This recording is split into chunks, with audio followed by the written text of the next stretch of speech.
the Imperial Army! Long live the Imperial Army!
We will arrive at Yokohama at 0930 hours.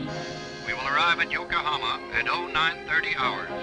Debarkation priority will be in accordance with the debarkation schedule.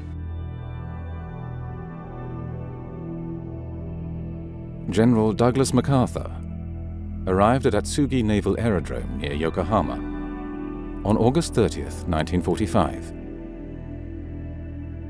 As he emerged from his aircraft, he paused at the top of the steps, stuck one hand in his hip pockets, tightened his jaws around his corncob pipe, and surveyed the conquered lands. This pose was repeated several times from different angles, so that all the press photographers could get a decent shot.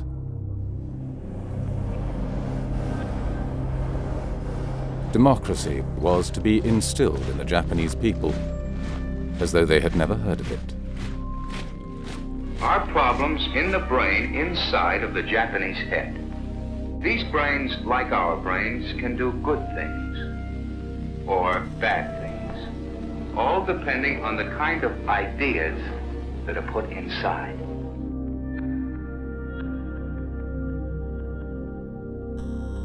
Kabuki plays featuring loyal samurai were banned or heavily censored, as were books and films about the bombings of Hiroshima and Nagasaki.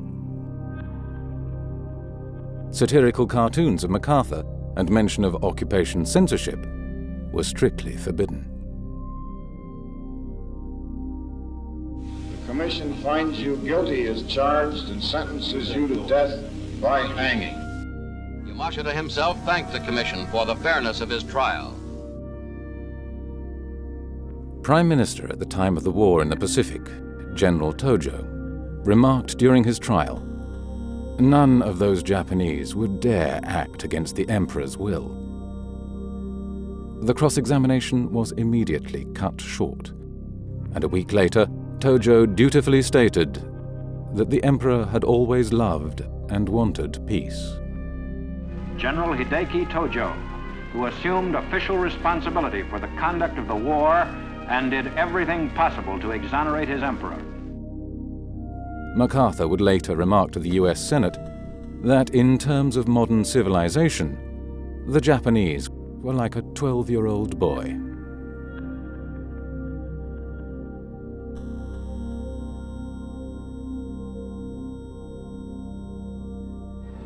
You are interested in the unknown, the mysterious, the unexplainable. That is why you are here. When the war was over, bank loan books had deteriorated. The assets the banks held were mainly war bonds and loans to destroyed industries. As such, the whole banking sector was virtually bankrupt. This problem was easily solved by the Bank of Japan. All it had to do was buy the banking sector's bad papers with newly created reserves, giving them good money for assets, which were often worthless. The first two post-war central bank governors were nominated by the US occupation. Eikichi Araki was appointed the first post-war governor of the Bank of Japan. But soon after taking up this post, he was indicted by war crimes prosecutors and had to resign. Then, in 1951, after a general amnesty on suspected war criminals filling public offices, he was made ambassador to the United States. On returning from his post as ambassador in 1954, Araki was again made governor of the central bank.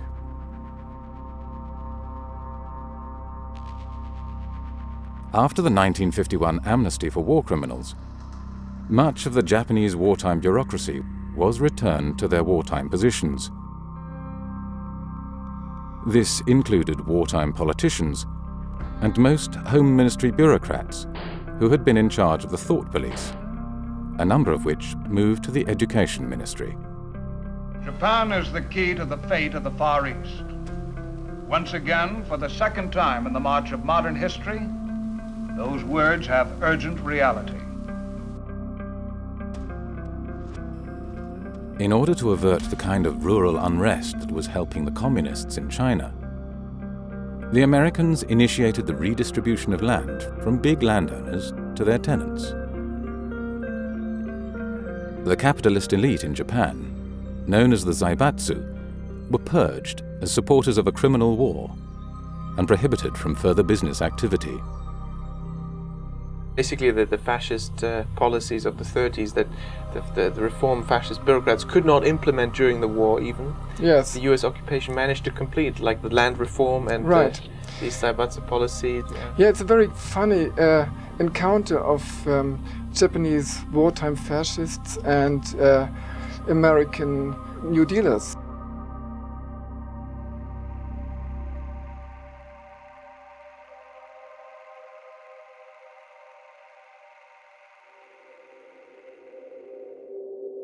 The Diet, home of Japan's Senate and House of Representatives. In Japan, fanatic students and leftist groups rioted for days on end, seeking to block the Mutual Defense Treaty with America. The socialist deputies staged a riot in the Diet itself. The police, in restoring order, also evicted the socialists.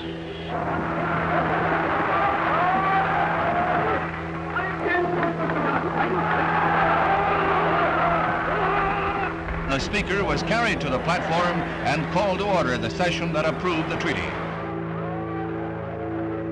In 1957, the former Class A war crime suspect, Kishi Nobusuke, became Prime Minister of Japan. He had been General Tojo's Minister of Commerce and Industry during the war, where his responsibilities had ranged from munitions to slave labor. While Hitler's wartime war economy minister yes. was in Berlin's Spandau prison, yes. Albert Speer, his Japanese wartime colleague was prime minister right. of yes. the country. Yeah. Although Kishi became a defender of democracy after the war, before and during the war, he had described himself as a national socialist. With money from crime syndicates, industrial corporations and CIA slush funds, Kishi built the Liberal Democratic Party into a powerful political machine.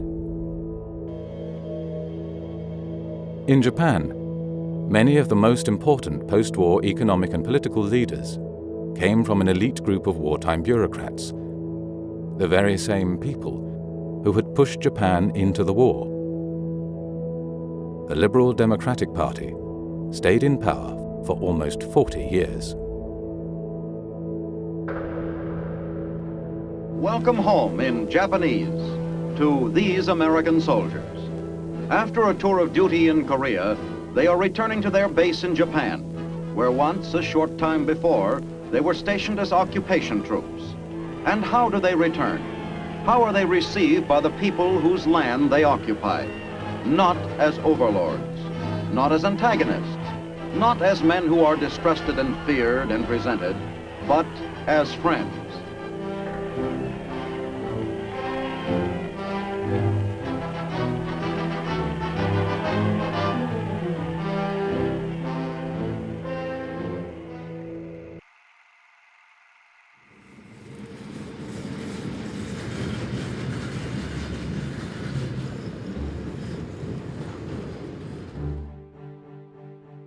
In Tokyo's central Chiyoda ward, the Ministry of Finance had its headquarters.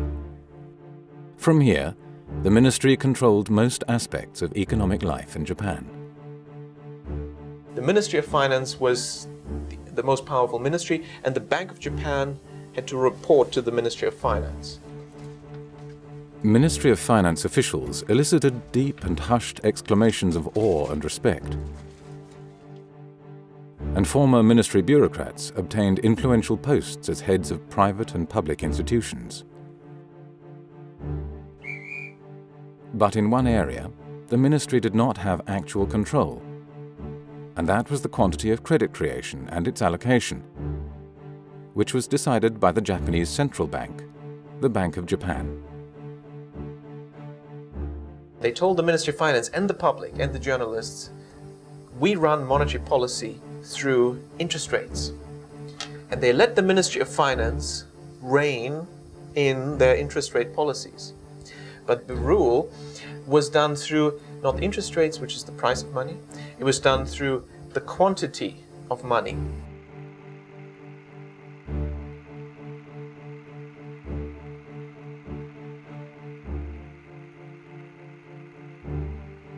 It worked this way. It's called window guidance. The Bank of Japan just told the banks how much they were going to lend, they will have to lend in the coming quarter, and which sector of the economy to lend to. It's credit allocation, credit control. The Bank of Japan gave quarterly instructions to individual banks on the value of loans and which industrial sectors they should be allocated to. All loans were broken down in sectors and subsectors, and large-scale borrowers had to be listed by name. The Bank of Japan could decide which projects should be encouraged and which should be discouraged by dictating to whom and for what banks could issue loans. This was the war economy system, adapted to the production of consumer goods. The 95 million people of Japan now enjoy a national income second only to the United States and the more prosperous nations of Western Europe. It's not a good system for capitalists, shareholders, but for the population, it created a lot of wealth, very even income and wealth distribution, very high growth, and very rapidly raised quality of life and standards of living. In 1959 alone, the economy expanded by 17%. But a result of the war economy system was that entire industrial sectors would compete not for profit, but for market share. Companies would fight until bankruptcy to gain market share. This phenomenon was soon recognized and called excess competition. The solution was the creation of explicit or implicit cartels. In the banking sector, window guidance acted as the cartel control mechanism, because the Bank of Japan could dictate the number and value of loans that banks issued. As a result, bank rankings never changed during the post-war era, except after mergers. According to one banker, if it were not for window guidance, we would compete until harakiri.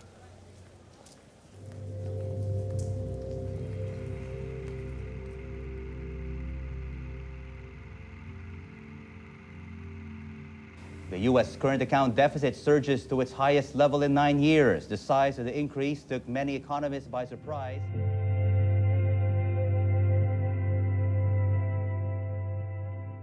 While cartels controlled competition within Japan, there were no such limits when it came to international markets.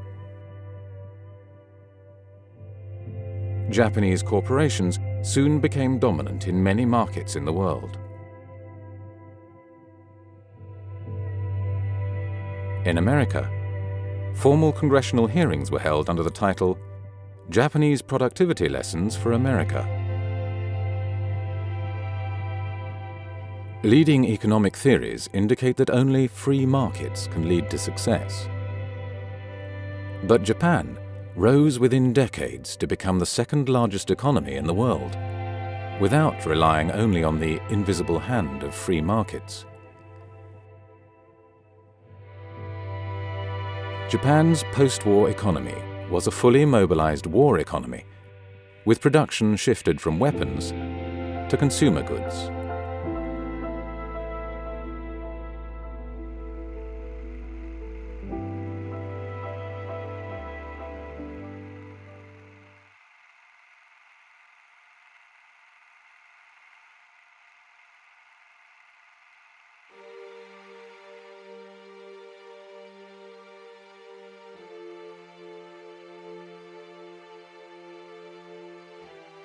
Since the Bank of Japan presented itself as a champion of free markets, window guidance was an embarrassment.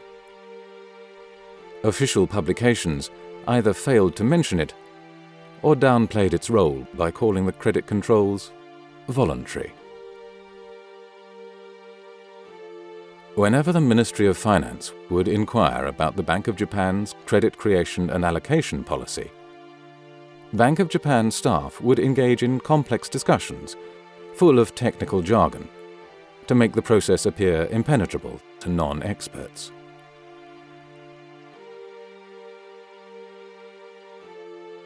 In November 1965, the first batch of Japanese government bonds came onto the market. From now on, when politicians wanted to spend more, they would no longer put pressure on the Bank of Japan, but instead exert it on the Ministry of Finance. So the ministry would ultimately preside over an ever-increasing national debt mountain.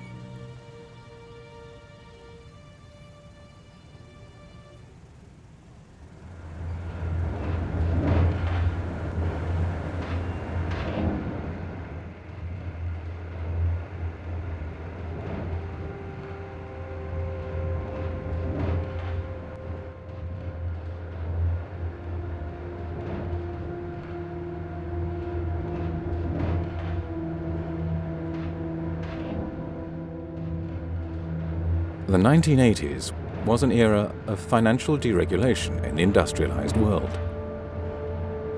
Most industrialized countries lifted their restrictions on the movement of capital. In Japan, Tadashi Sasaki, a former governor of the Bank of Japan, called for a 5-year plan for the transformation and liberalization of the Japanese economy.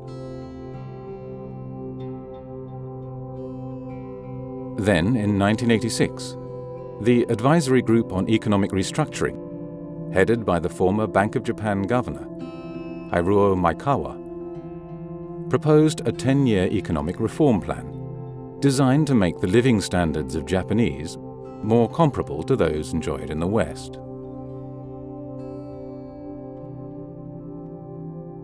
The proposal stated that the time has now come for Japan to make a historical transformation in its traditional policies on economic management and the nation's lifestyle. There can be no further development for Japan without this transformation.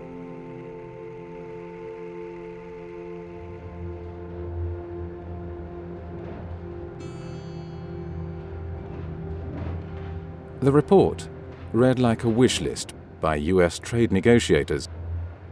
It started with calls for administrative reform and the abolition of bureaucratic powers.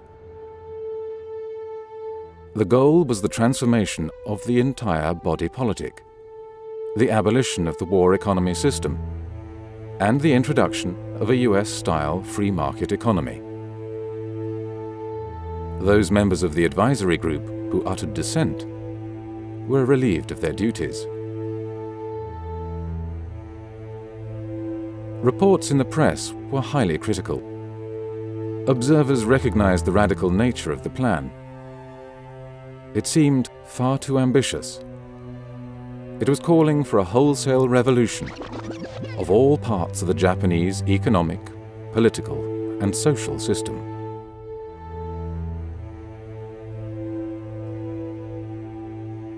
Although the report was clear about what was wanted, it was embarrassingly silent about how these goals would be achieved.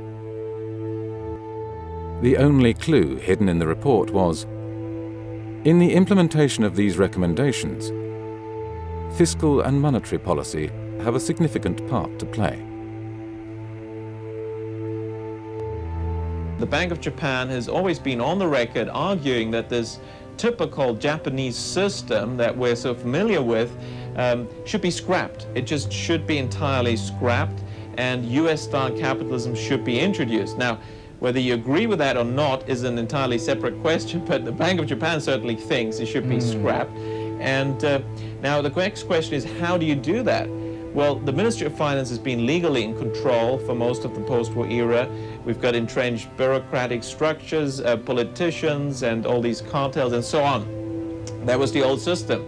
Well, history teaches the system changes only fundamentally if there's a crisis.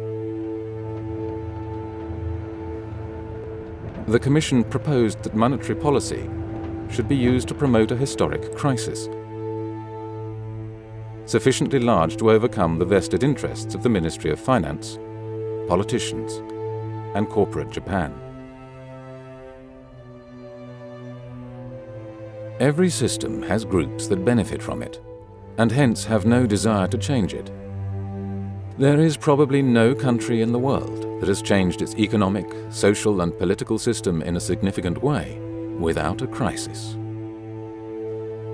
It is the crisis that convinces citizens and interest groups of the need for change. Well, and how can you achieve this? Well, you need a crisis. The best way to create it is to have a bubble, because that's how nobody stops you.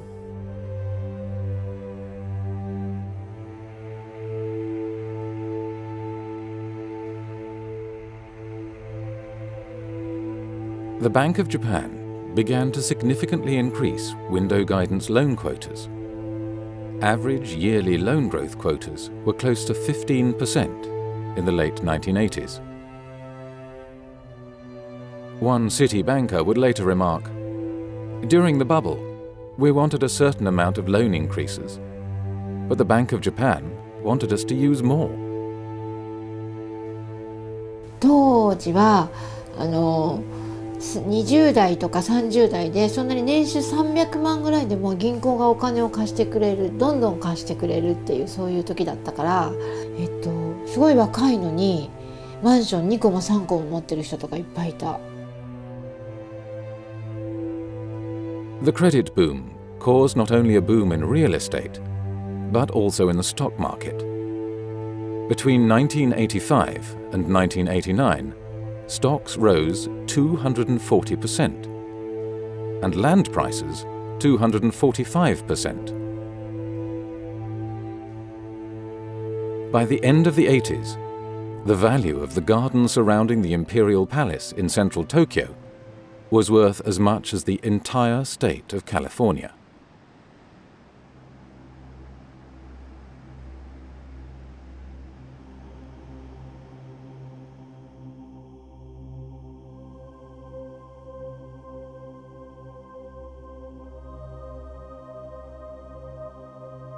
Although Japan is only 1/26 the size of the United States, its land was valued at 4 times that of the United States.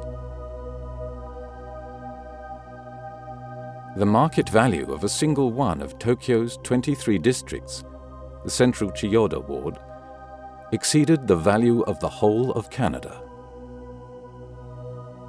Economists who are trained to believe in market outcomes tried to justify the high land prices. Some thought land scarcity was the reason. Shiny new corporate headquarters rose in Tokyo's posh business districts. The labor market boomed so much that there was a genuine fear of a serious labor shortage. Companies started to invite final-year university students on expensive trips to holiday resorts to entice them to sign up.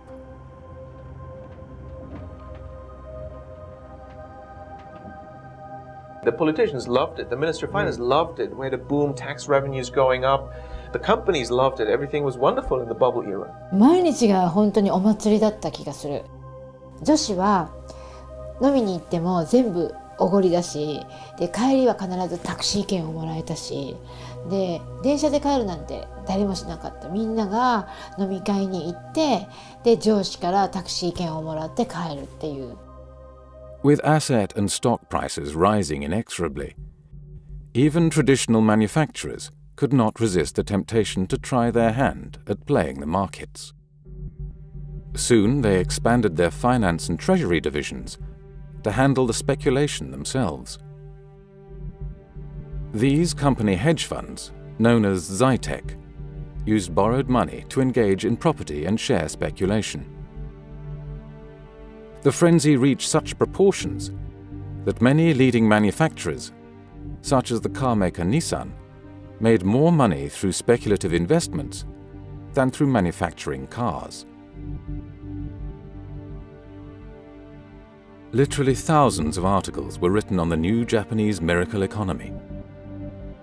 A common explanation by economists was that high and rising productivity explained the impressive performance of Japan's economy.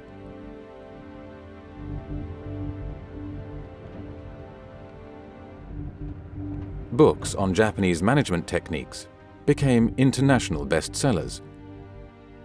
Western businessmen read 17th century tracts on samurai strategies.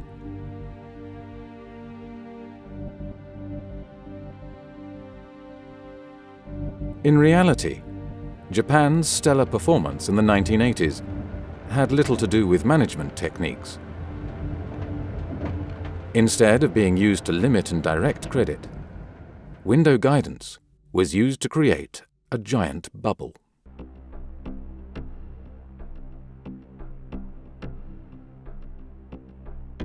I conducted research actually interviewing Bank of Japan officers and bankers, both sides, on tape. The result was the Bank of Japan did continue its informal guidance. Sure. In fact, it was the Bank of Japan that forced the banks to increase their lending so much.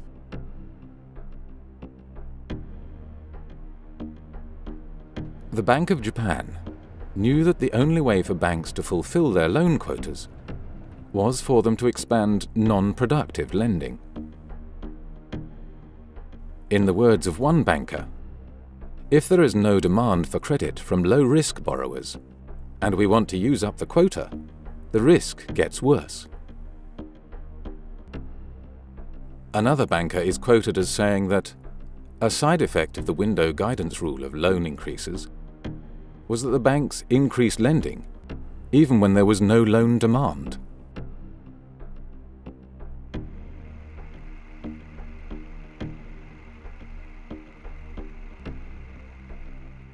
Like all bubbles, the Japanese bubble was simply fueled by the rapid creation of new money by the banking system. Between 1986 and 1989, Toshihiko Fukui was the head of the banking department at the Bank of Japan. This was the department that was responsible for the window guidance quotas. When Fukui was asked by a journalist, "Borrowing is expanding fast. Don't you have any intention of closing the tap on bank loans?" He replied, "Because the consistent policy of monetary easing continues, quantity control of bank loans would imply a self-contradiction. Therefore, we do not intend to implement quantitative tightening." With structural adjustment of the economy going on for quite a long period, the international imbalances are being addressed. The monetary policy supports this. Thus, we have the responsibility to continue the monetary easing policy as long as possible. Therefore, it is natural for bank loans to expand. Why were the banks lending so much? Well, they were lending so much because they were forced to do so by the orders of the Bank of Japan.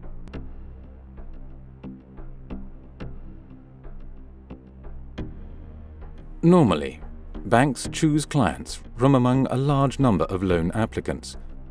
turning down a significant percentage. But from 1987 onwards, the tables had turned. It was the bankers who were aggressively pursuing potential customers. Anecdotes abound about how the banks were soliciting loans at bargain interest rates, pursuing clients like street peddlers.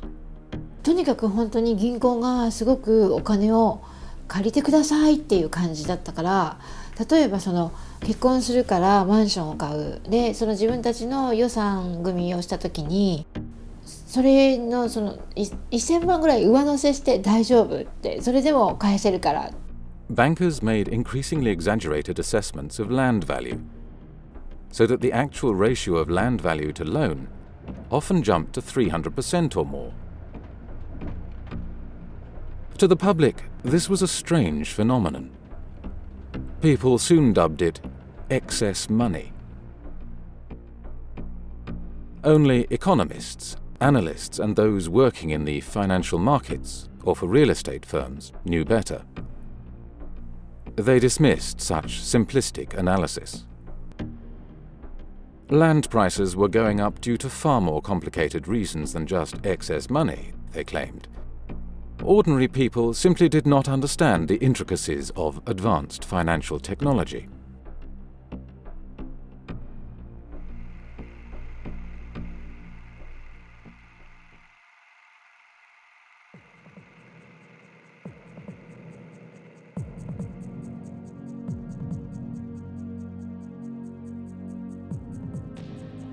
When a country creates too much money, some of that money spills out abroad in the form of investments.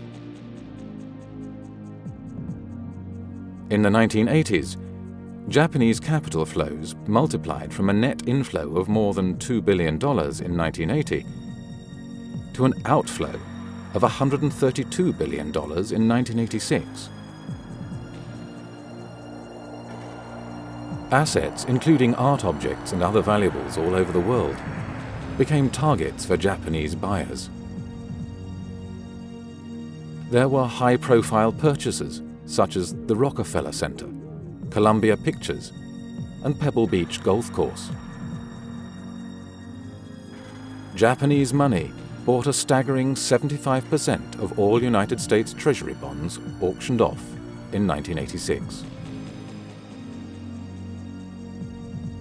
But it is not easy for a country to just print money and then go on a shopping spree around the world. Japan was able to do this because the markets did not devalue its currency. The value of individual currencies is set by currency dealers. If the traditional indicators that the currency dealers watch do not pick up the excess money creation in the country concerned, then creating large amounts of money and trying to exchange it for foreign currency can work.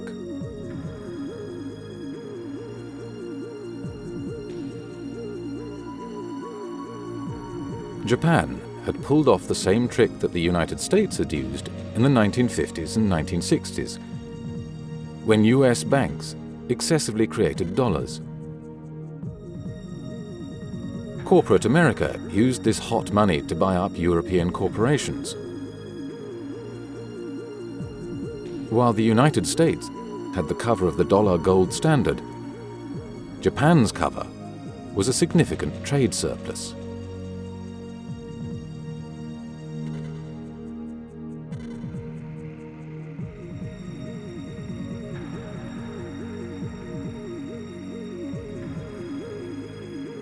An early warning indicator of the build-up of systemic risk in the banking system is the ratio of loans for non-GDP-based transactions to total loans. This ratio increases significantly in most countries that are subsequently struck by a banking crisis.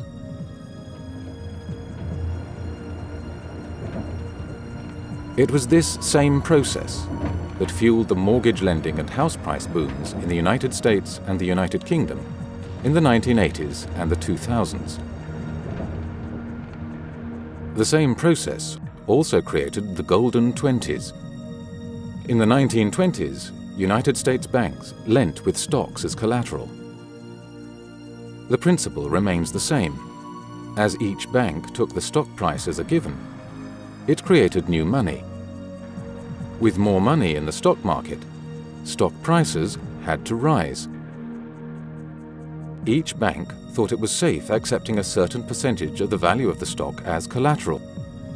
But the actions of all banks together drove up the overall market.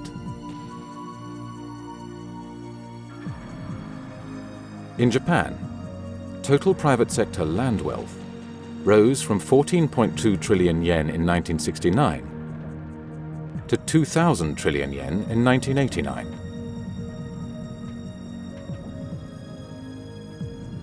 At his first press conference as the 26th governor of the Bank of Japan in 1989, Yasushi Mieno said that since the previous policy of monetary easing had caused the land price rise problems, real estate-related lending would now be restricted.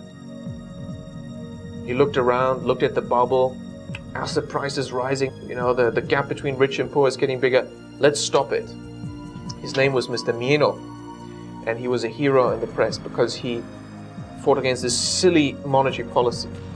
Well, the fact was, he was deputy governor during the bubble era, and he was in charge of creating the bubble.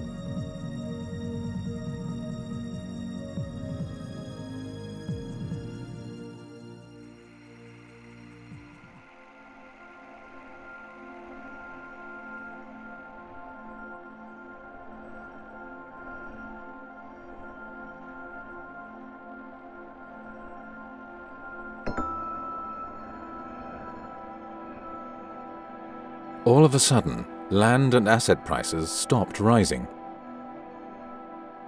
In 1990 alone, the stock market dropped by 32%. Then, in July 1991, window guidance was abolished. This took the window guidance officers at the Bank of Japan themselves by surprise. Bankers were left almost helpless. They complained that they did not know how to make their lending plans anymore. In the past, when a certain branch had said they would like to lend more, they would respond that the window guidance quota had been used up. Now they couldn't do that anymore. As banks began to realize that the majority of the 99 trillion yen in bubble loans were likely to turn sour, they became so fearful that they not only stopped lending to speculators, but also restricted loans to everyone else. Well, it's a bleak Christmas ahead for Japan. The stock market on Monday sinking to its lowest close in over 2 years. Last week's collapse of one of Japan's biggest food traders was the 9th time this year that a listed company went under. More than 5 million Japanese lost their jobs and did not find employment elsewhere.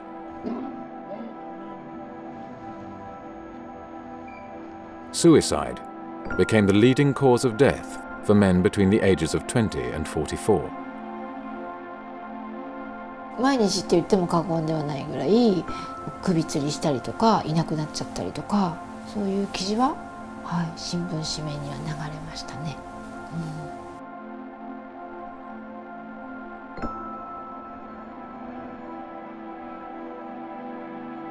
Between 1990 and 2003, 212,000 companies went bankrupt.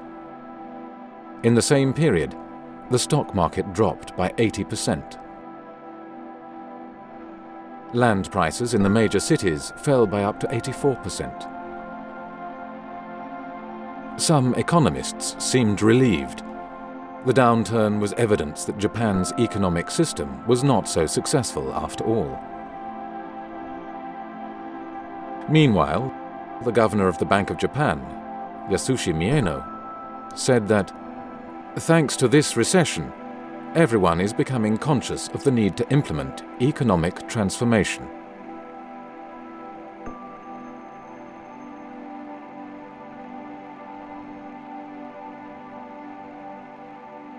The Ministry of Finance, believing that interest rates were the main policy tool, put pressure on the Bank of Japan to lower interest rates, until the official rate reached 0.1%. Most economists predicted an economic recovery.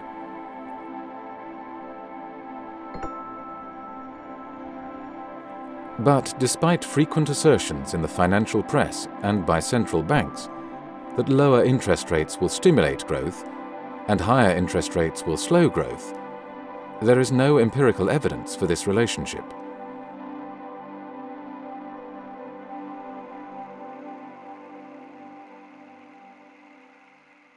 Japanese and American businessmen are meeting here with a plea from Japan's companies for a lower yen. Only 6% of Japanese exporters can make profits with the dollar at less than 100 yen. On average, they need the American currency to rise above 117 yen to break even. The Ministry of Finance asked the Bank of Japan to sell large amounts of yen and buy US dollars, so that the exchange rate of the yen would fall and exports would pick up. We all know the two of them, the Ministry of Finance, MOF in Japan, and the Bank of Japan, they just don't get along well. And what has been happening also again this month is that the Bank of Japan has been sterilizing its own intervention. Well, to be precise, the intervention ordered by the Ministry of Finance. The Ministry of Finance tells the Bank of Japan to go out and buy, well, we had a figure roughly 20 billion worth of US treasuries. But the Bank of Japan is sterilizing this, which means it is basically taking the money from the economy to fund this purchase. Most researchers agree sterilized forex intervention doesn't work. The BOJ is again sterilizing. That's why it doesn't work. That's why the yen has remained strong. A central bank can withdraw money from the economy by selling its assets, just as it can inject money into the economy by buying assets. When central banks buy and sell assets, they increase or decrease the amount of money circulating in the economy. Officials at the Bank of Japan ignored this, and instead claimed that this structural transformation or reform may produce deflationary forces in the short run, but will generate a much more efficient economy after a while.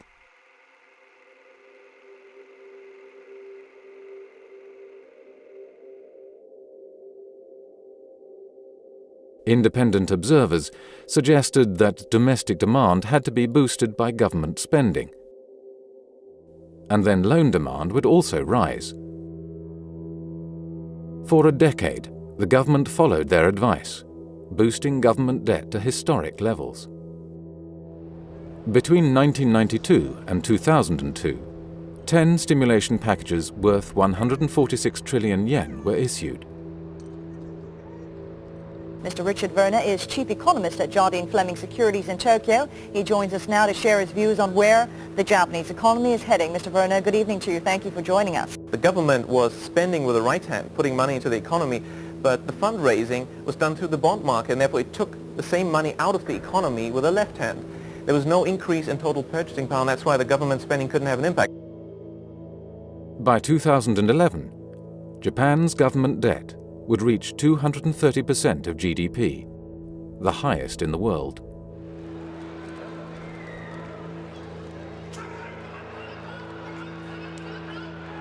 The Ministry of Finance was running out of options. Observers began to blame the ministry for the recession and started to listen to the voices that argued that the recession was due to Japan's economic system. But how difficult would it have been to solve the problems of bad debt in the banking sector and deflation? It turns out that this would not have been so difficult after all. The financial system always looks like catch-22. There's no loan growth, so there's no economic growth, so there's no loan growth, so there's no economic growth. Well, there is one thing that can break through this circular argument. That's the central bank. The job of the central bank in this situation is to print money.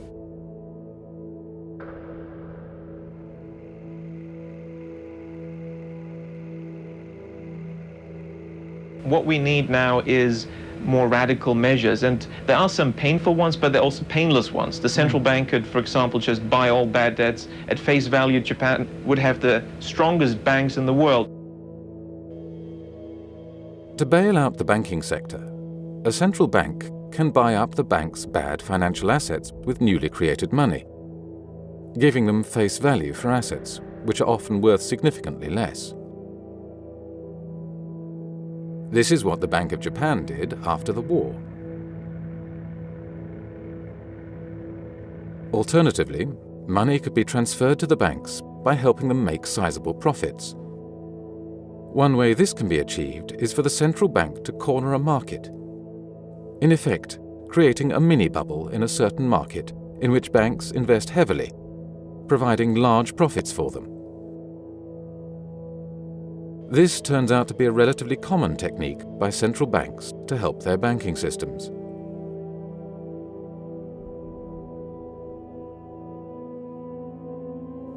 Other proposals include measures to introduce zero-risk borrowers to banks, or introducing accounting changes that help their balance sheets.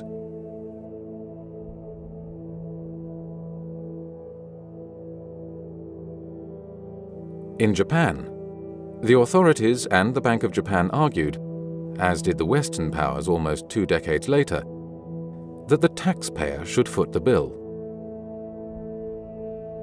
In March last year, as you may remember, the government injected a large amount of money into some 15 major Japanese financial institutions, and we were one of them. Yeah. That helped us write off bad debts and also to beef up our capital base so that we would be prepared to lend. Tax money has been used to recapitalize banks. However, there is no evidence that taxpayers have been responsible for the bank's problems. Therefore, such policies have likely created a moral hazard.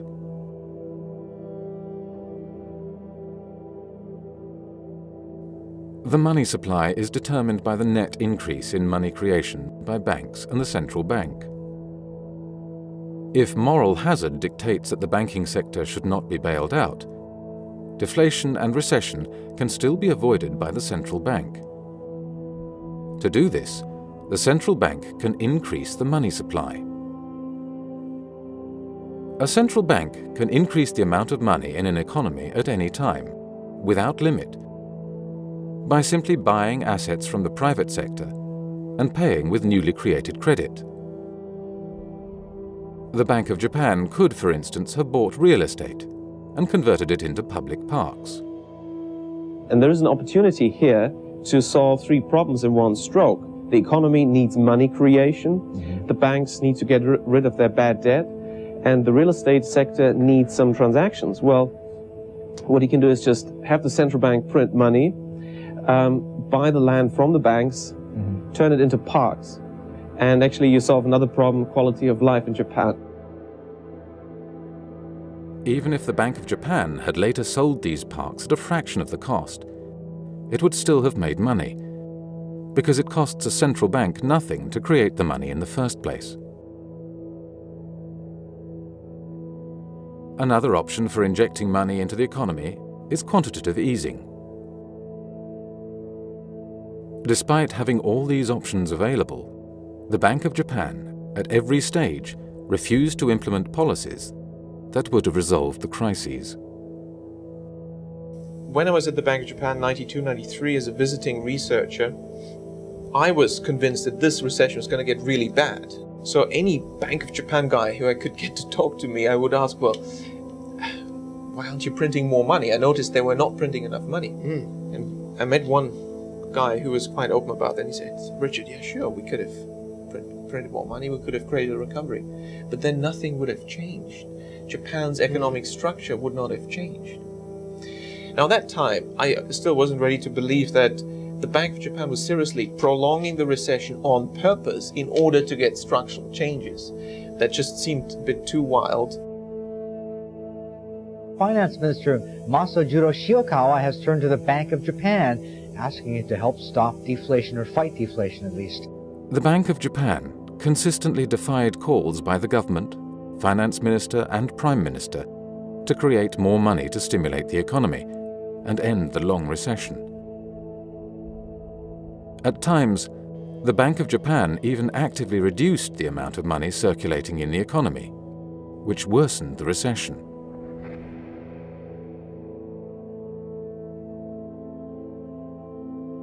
The Bank of Japan's arguments always came to the same conclusion, namely that the blame lay with Japan's economic structure.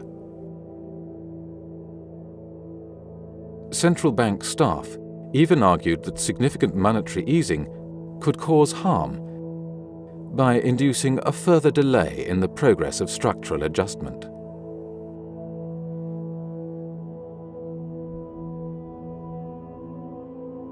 The early post-war Japanese leaders knew that they were running a war economy, but they chose not to talk for political reasons. The Cold War propaganda message was that post-war Japan had adopted a US-style political and economic system. Unwilling to tell the truth, the early post-war leaders took their intimate knowledge about the origins of Japan's miracle economy with them to their grave. A generation of bureaucrats and politicians reigned in the 1980s and 1990s who did not understand the true character and purpose of their own country's economy. A whole generation of Japan's economists had been sent to the United States to receive PhDs and MBAs in US-style economics. Since neoclassical economics assumes that there is only one type of economic system, namely unmitigated free markets, where shareholders and central bankers rule supreme, many Japanese economists quickly came to regurgitate the arguments of US economists.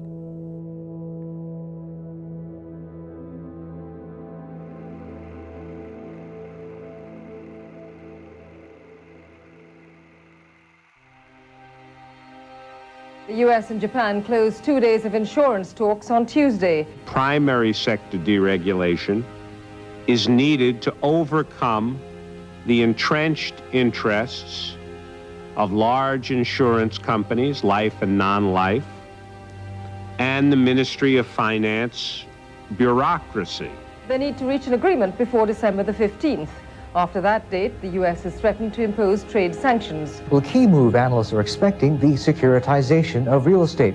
Well, will the package be enough? Well, for more, we are talking to Richard Werner. To have meaningful securitization, we need deregulation, and that's already the answer to your question. To get deregulation, you have to reduce the power of the Ministry of Finance, and obviously the Ministry was resisting that. In the 1980s, persons who could introduce themselves with a business card from the renowned Finance Ministry elicited deep and hushed exclamations of awe and respect. But by the mid-1990s, attitudes had changed. There now seemed little doubt to most observers that the Ministry of Finance had caused the recession. Frequent demonstrations were held outside the ministry's doors by citizens disgusted by the bureaucrats' actions. In early 1998, public prosecutors for the first time raided the most powerful of Japan's ministries. Both banks and their regulators were heavily criticized for their actions. Scandals highlighted some of the informal links that existed between Ministry of Finance officials and bankers. Many bank staff and even some ministry officials were arrested and imprisoned, and several committed suicide.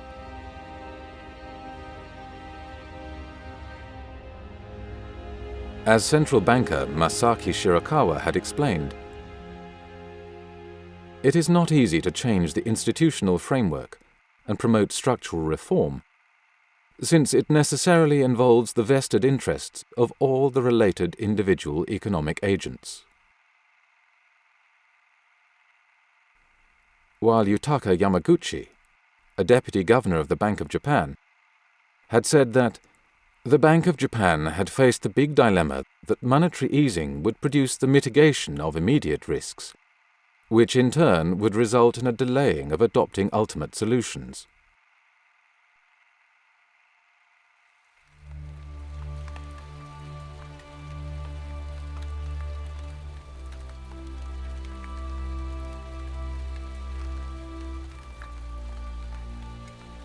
From the mid-1990s onwards, the government began to dismantle much of the power structure of the Ministry of Finance. The Bank of Japan, on the other hand, saw its influence grow significantly.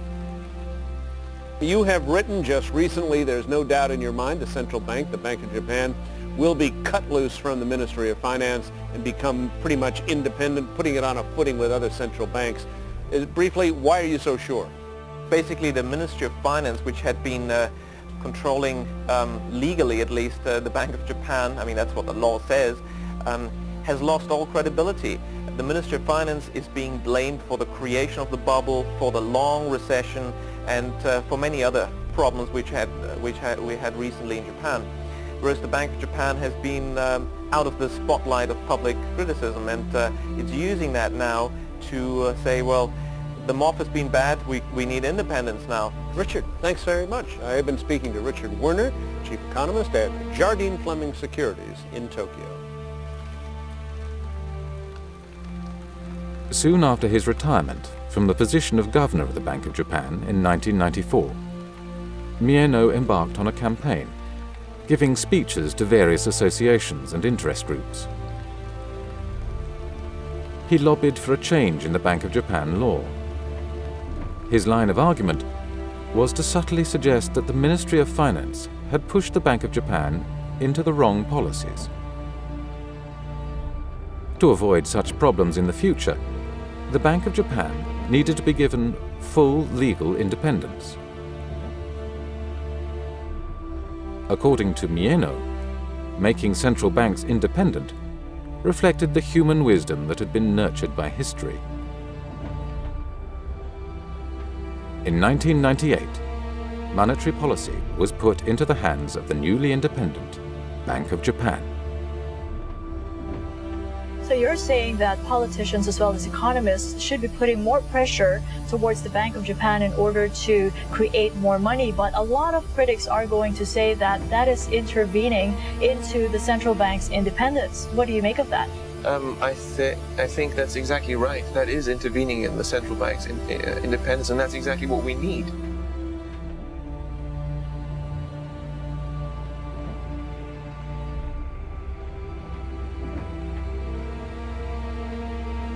The numerous scandals that followed the bursting of the bubble also brought down the 1955 system of one-party rule by the Liberal Democratic Party. In the old system, politicians did not compete by proposing different policies. Policy was made by the bureaucrats, and politicians merely focused on appeasing local constituencies with public works projects. In October 1997, for the first time in post-war history, all policy initiatives to stimulate the economy originated from politicians, not bureaucrats. Then, in early 2001, a new type of politician was swept to power. Japanese government bonds staged their biggest rally this month as Junichiro Koizumi emerged as the hot favorite to become the country's next prime minister. Junichiro Koizumi became prime minister. In terms of his popularity and his policies, he is often compared to Margaret Thatcher and Ronald Reagan. His message was simple: no recovery without structural reform.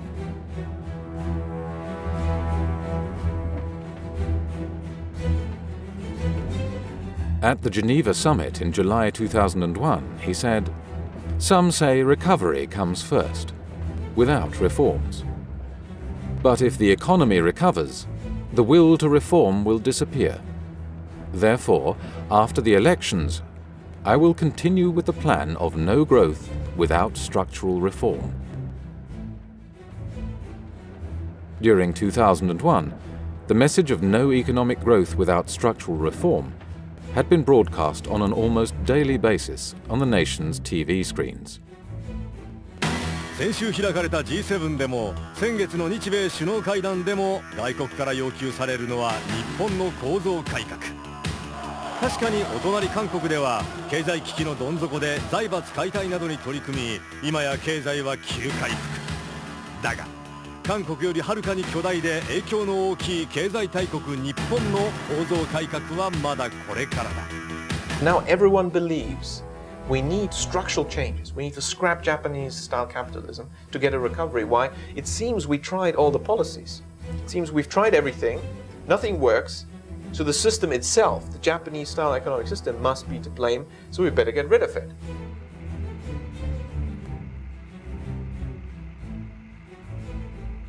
Japan was shifting its economic system to a US-style market economy. And that also meant that the center of the economy was being moved from banks to stock markets.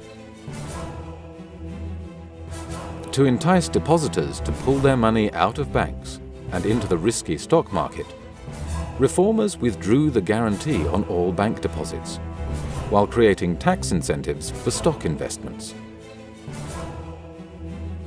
As US-style shareholder capitalism spread, unemployment rose significantly. Income and wealth disparities rose, as did suicides and incidents of violent crime. Then, in 2002, the Bank of Japan strengthened its efforts to worsen bank balance sheets and force banks to foreclose on their borrowers. Until then, Hakuo Yanagasawa, Minister for Financial Services, had resisted the Bank of Japan-inspired proposal to inject tax money into banks, effectively nationalizing them, taking over their management, and using this power to call in loans from companies, thus triggering many bankruptcies of large firms. Mr. Yanagasawa was duly sacked by the Prime Minister and replaced with Heizo Takenaka. Takenaka was a supporter of the Bank of Japan's plan to increase foreclosures of borrowers. Minister Takenaka was trying to implement a policy to actually dramatically weaken the balance sheets of the banks in order to give him a free hand and allow him to nationalize them. Takenaka appointed a task force to oversee the banking policies, which included 2 former Bank of Japan staff. One of them, Takeshi Kimura, immediately demanded that accounting changes be implemented which would worsen bank balance sheets and render nationalization unavoidable. Takuro Morinaga, a well-known economist in Tokyo, argued forcefully that the Bank of Japan-inspired proposal by Takenaka would not have many indigenous beneficiaries, but instead would mainly benefit US vulture funds specializing in the purchase of distressed assets. These vulture funds had faced the difficulty that despite over 200,000 bankruptcies, few firms sufficiently large for the vulture funds to be interested were bankrupted.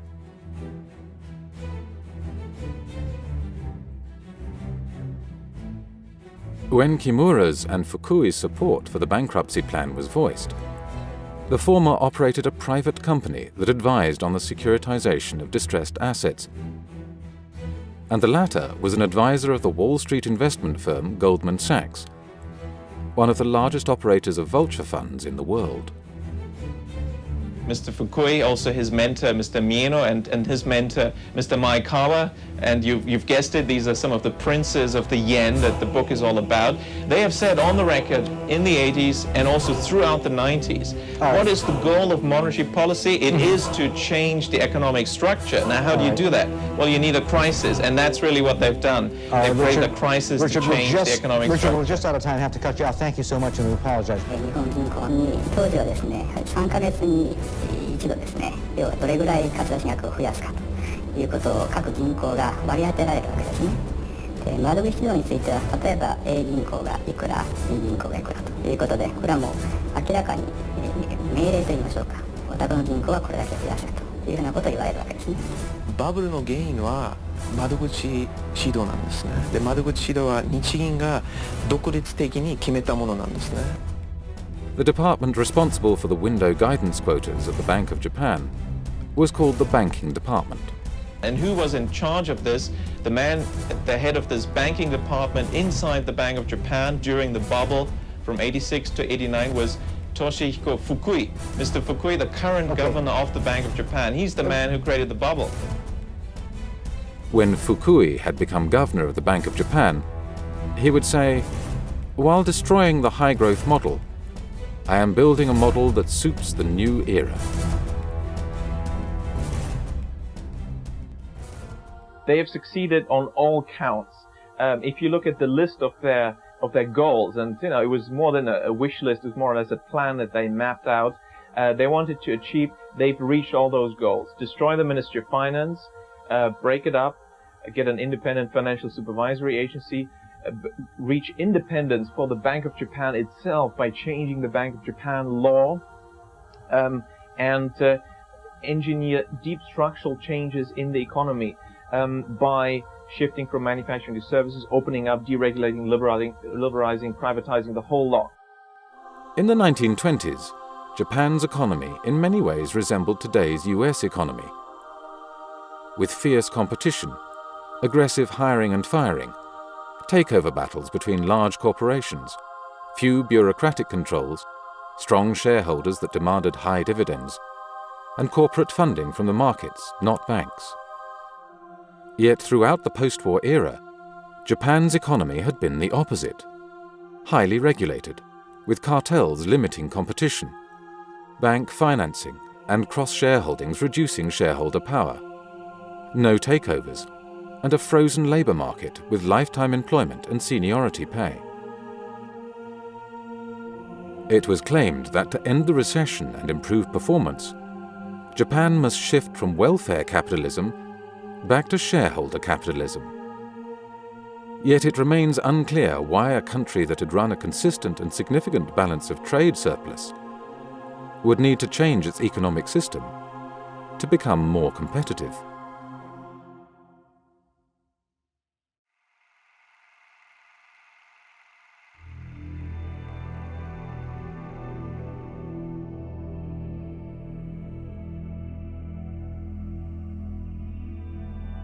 Japan was not the only high-performance economy in Asia that in the 1990s found itself in the deepest recession since the Great Depression.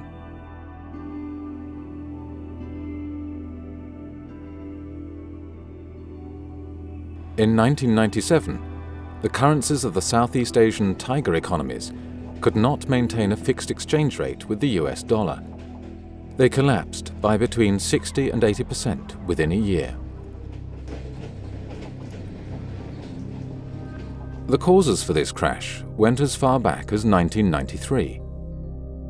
In that year, the Asian tiger economies, South Korea, Thailand and Indonesia, implemented a policy of aggressive deregulation of the capital account and the establishment of international banking facilities, which enabled the corporate and banking sectors to borrow liberally from abroad. The first time in the post-war era that borrowers could do so.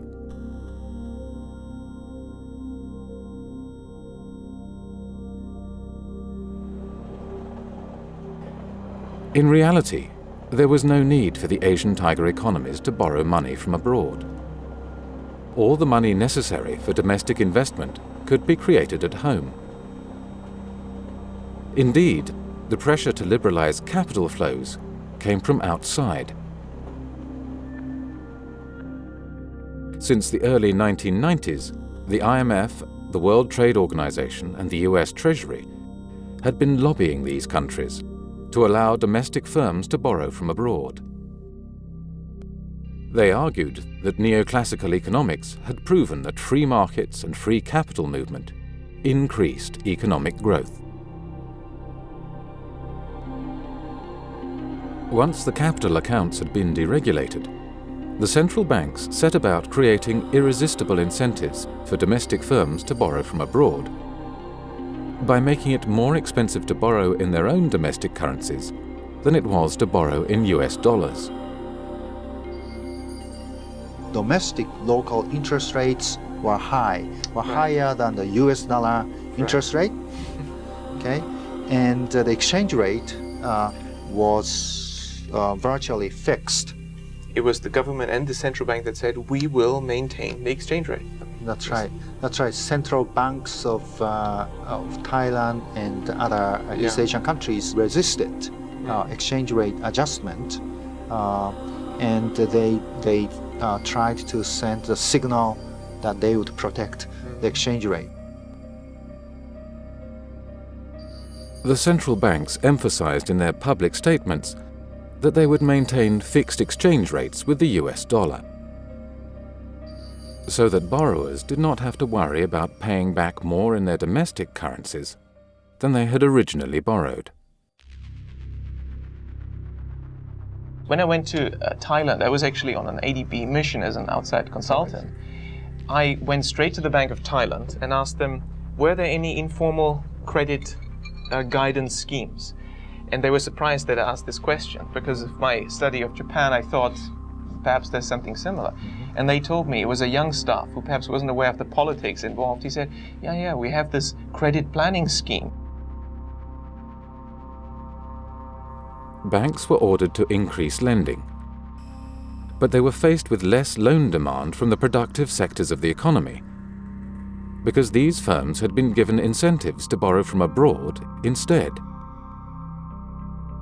They therefore had to resort to increasing their lending to higher-risk borrowers.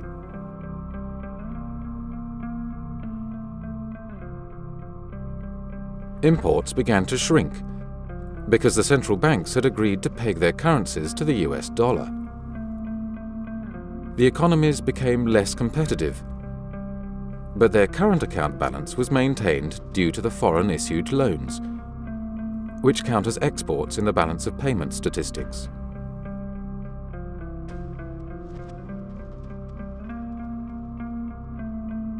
When speculators began to sell the Thai baht, the Korean won, and the Indonesian rupee, the respective central banks responded with futile attempts to maintain the peg until they had squandered virtually all of their foreign exchange reserves.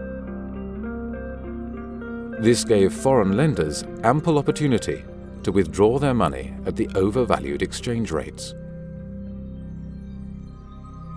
The central banks knew that if the countries ran out of foreign exchange reserves, they would have to call in the IMF to avoid default.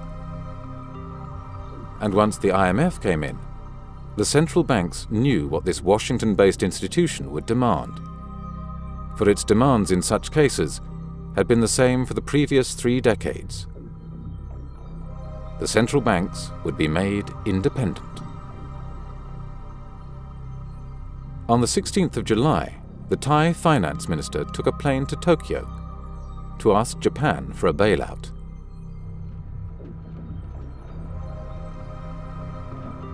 At the time, Japan had $213 billion in foreign exchange reserves, more than the total resources of the IMF. They were willing to help, but Washington stopped Japan's initiative. Any solution to the emerging Asian crisis had to come from Washington via the IMF.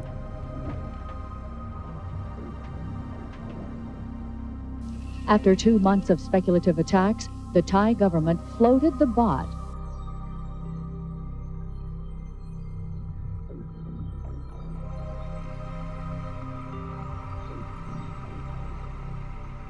Well, the International Monetary Fund to date has promised almost $120 billion to the embattled economies of Thailand, Indonesia, and South Korea.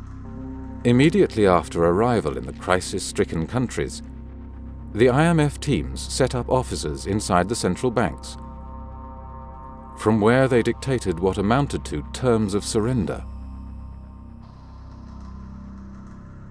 The IMF demanded a string of policies, including curbs on central bank and bank credit creation, major legal changes, and sharp rises in interest rates. As interest rates rose, high-risk borrowers began to default on their loans. Burdened with large amounts of bad debts, the banking systems of Thailand, Korea, and Indonesia were virtually bankrupt. Even otherwise healthy firms started to suffer from the widening credit crunch. Corporate bankruptcies soared. Unemployment rose to the highest level since the 1930s.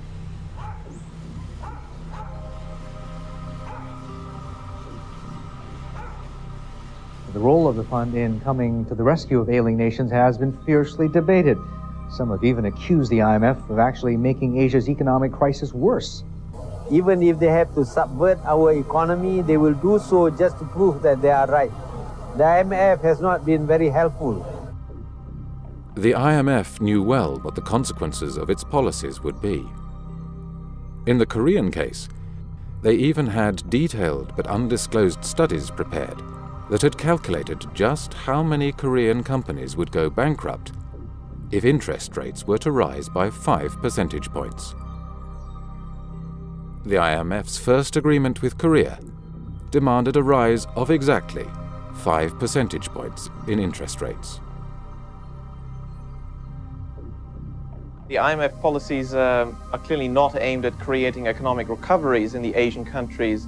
They pursue quite a different agenda, and that is to change the economic, social, and political systems in those countries. In fact, the IMF deals prevent the countries concerned, like Korea, Thailand, to reflate. Interesting. You're saying it's making the crisis worse, and you're suggesting that the IMF has a hidden agenda. Well, I mean, it's not very hidden, this agenda, because the IMF quite clearly demands that the Asian countries concerned have to change the laws so that foreign interests can buy anything from banks to land. And in fact, the banking systems can only be recapitalized, according to the IMF deals, by using foreign money, which is not necessary at all, because as long as these countries have central banks, they could just print money and recapitalize the banking systems. You don't need foreign money for that. So the agenda is clearly to crack open Asia for foreign interests. The IMF demanded that troubled banks would not be bailed out, but instead closed down and sold off cheaply as distressed assets, often to large US investment banks. One positive coming out of Thailand is that they'll be auctioning off some major assets from 56 finance companies. In your view, should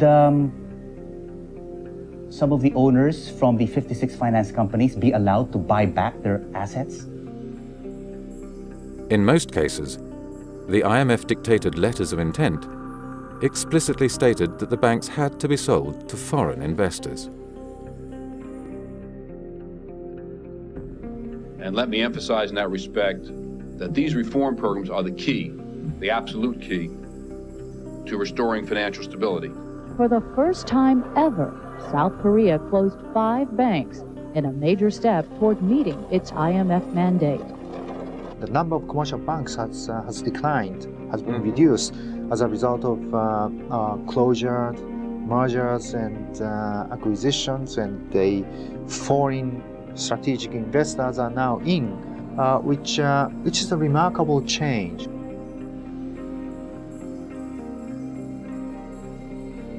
In Asia, government-organized bailouts to keep ailing financial institutions alive were not allowed. But when a similar crisis struck back home in America a year later, the very same institutions reacted differently.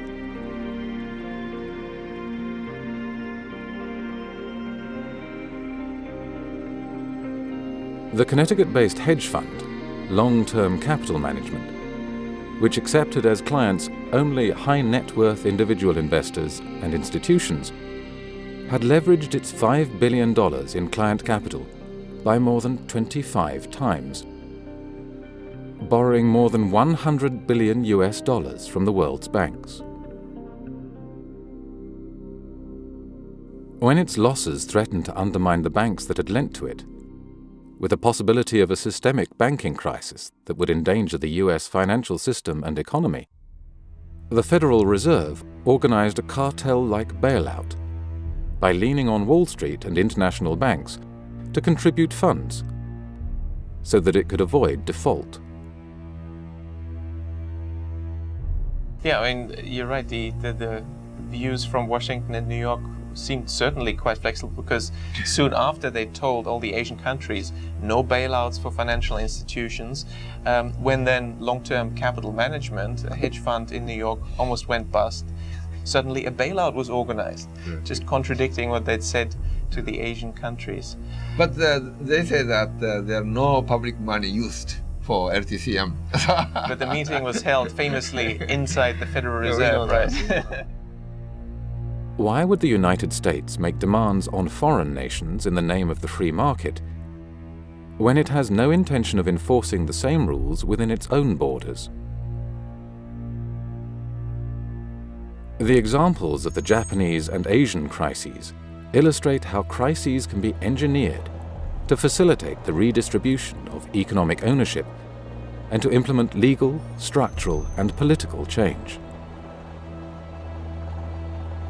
Today, similar events are at work in the Eurozone area.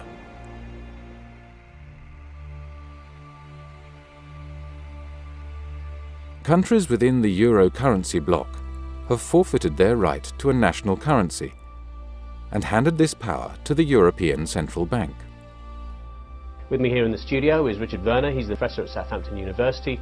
Richard was an advisor to the Bank of Japan and the Ministry of Finance at the end of the bubble era in the 1990s. What's your advice to the ECB? They meet tomorrow. What would you be telling them? Well, again, I mean, they have to focus on the quantity of credit creation more than interest rates.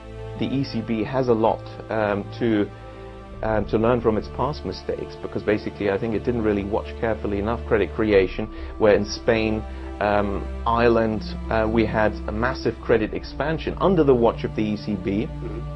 It didn't look at that. Interest rates, of course, are the same in the Eurozone, but the quantity of credit cycle was very different. There's one interest rate for the whole euro area, but in 2002 the ECB told the Bundesbank to reduce its credit creation by the biggest amount in its history, and told the Irish Central Bank to print as much money as if there's no tomorrow. What do you expect is going to happen? Same interest rate.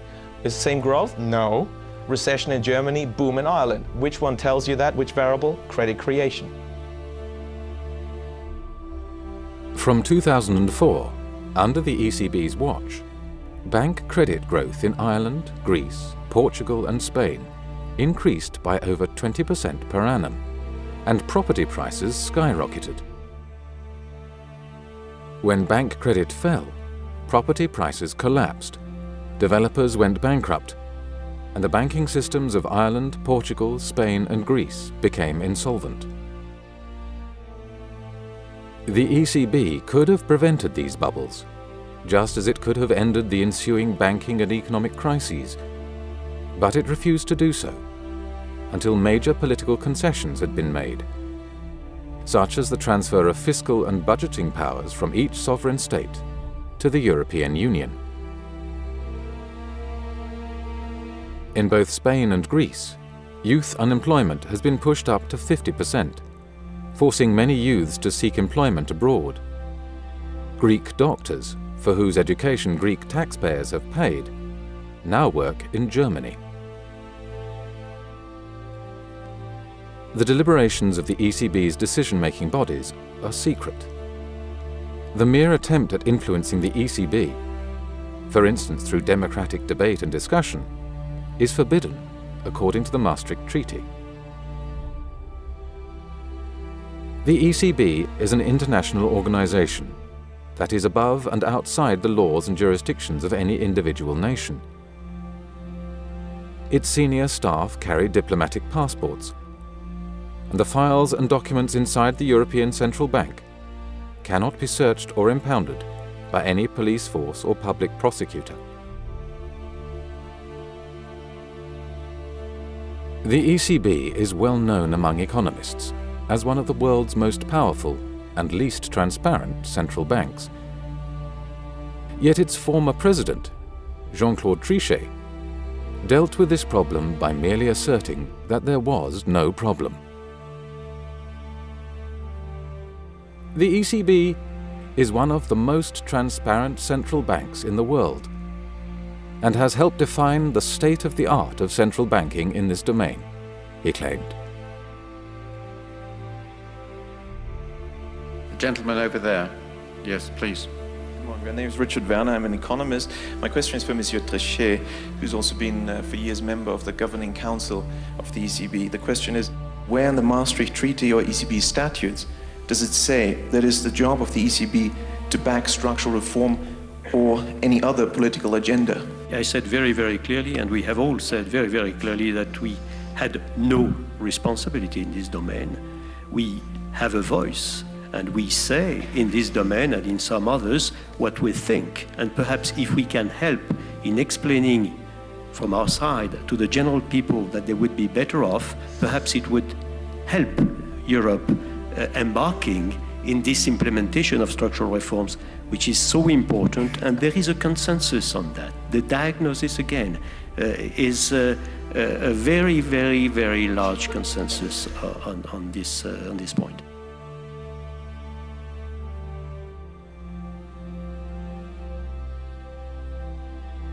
The European Commission, an unelected group whose aim is to build a United States of Europe, with all the trappings of a unified state, has an interest in weakening individual governments and the influence of the democratic parliaments of Europe. It turns out that the evidence for central bank independence that was relied upon in the Maastricht Treaty derived from a single study that was commissioned by none other than the European Commission itself. Published in 1992 under the name One Market, One Money, the study purported to demonstrate that central bank independence led to low inflation. James Forder, an Oxford academic, has since demonstrated that this study was manipulated to obtain the desired result. The story we're being told by the central banks just does not add up, and there is evidence that central banks work differently from what they would like us believe as to how they work. The world over, central banks hold significant yet little understood powers. Often independent, unaccountable and obscure, central banks operate in the shadows, yet their actions affect us all. Central banks in almost all countries worldwide, and the IMF has helped a lot in achieving this, they've become totally independent and in practice not accountable to any democratic institution, and accountability to parliaments is usually minor and in practice meaningless. Whether it is the Bank of Japan, the Federal Reserve, the Bank of England or the European Central Bank, examples of central bank deception abound. In the United States in the 1920s, banks were encouraged to create money and give it to speculators. The resulting depression persuaded the freedom-loving Americans that a decentralized federal system without strong national controls could not work. In the 1990s, the Japanese were persuaded that their economic system, which had brought considerable prosperity and equality, needed to be changed into a so-called free market system. And while Japan's transformation was not yet complete, the central bankers struck again, with an IMF-led raid on the Asian tiger economies.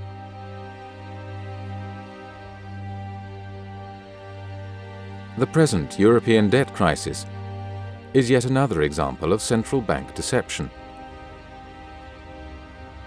To create a public consensus for the need for structural reform, by purposefully creating a recession and then needlessly prolonging it, must constitute an abuse of power. Do citizens really want to be manipulated in such a costly and dishonest manner?